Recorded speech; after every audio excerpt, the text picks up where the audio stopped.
So today I'm doing some cooler calibration and testing. She wanted me to temp all the coolers. She said they were running warm, and this one was actually running really cold, and it had ice built up in the coil, so I pretty much got it all melted out.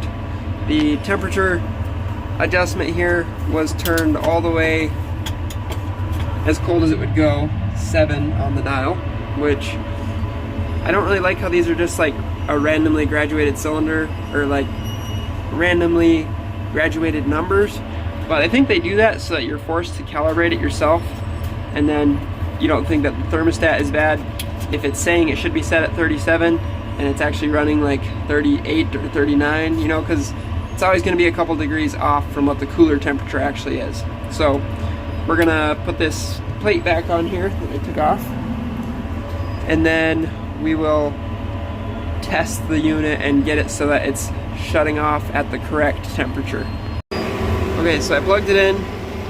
Evaporator fan motor should pretty much run continuous to mix air and keep ice from accumulating in the coil. But you can hear on the back side, compressor is not running. So we're gonna go ahead and turn the thermostat up. What I typically like to do is turn it to the halfway point. This one's goes all the way up to 7. So we'll probably go between 3 and 4. Let's see, colder is this way. We'll start with here, let it run and see how that does. Compressor is running. Another good thing to do is make sure that your probe is actually reading properly. To do that, you can just take a cup of ice water and drop your probe down into the ice water.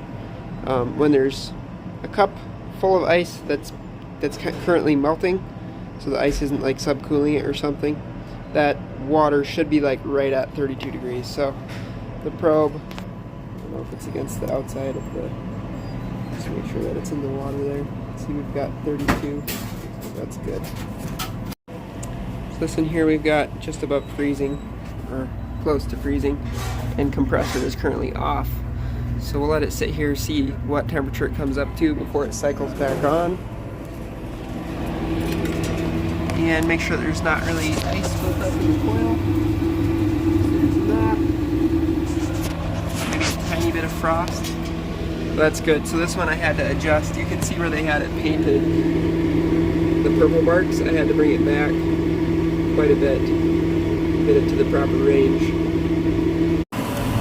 Meanwhile, this other cooler is still drawing down, so we'll just monitor it and see if we can tell when the compressor shuts off. Compressor currently is still running, so it's still trying to bring it down. Could be that that thermostat is also bad. This unit over here is a Trowelson, and they had de-iced it. They said it had some ice accumulation, so we're just letting it run now. Cleared out nicely, but we're gonna pop the top off and make sure the fan motors are going as they should. I don't really actually feel a ton of air movement.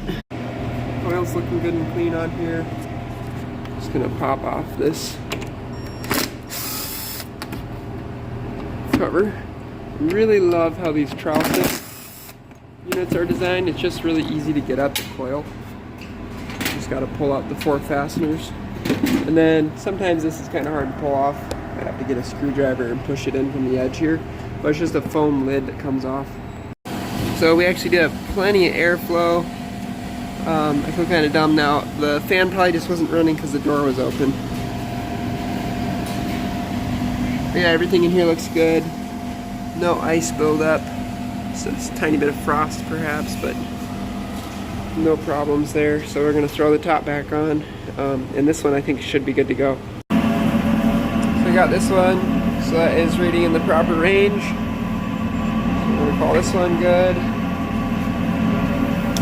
And double check that other one. Still running the compressor over here. And we're getting down there.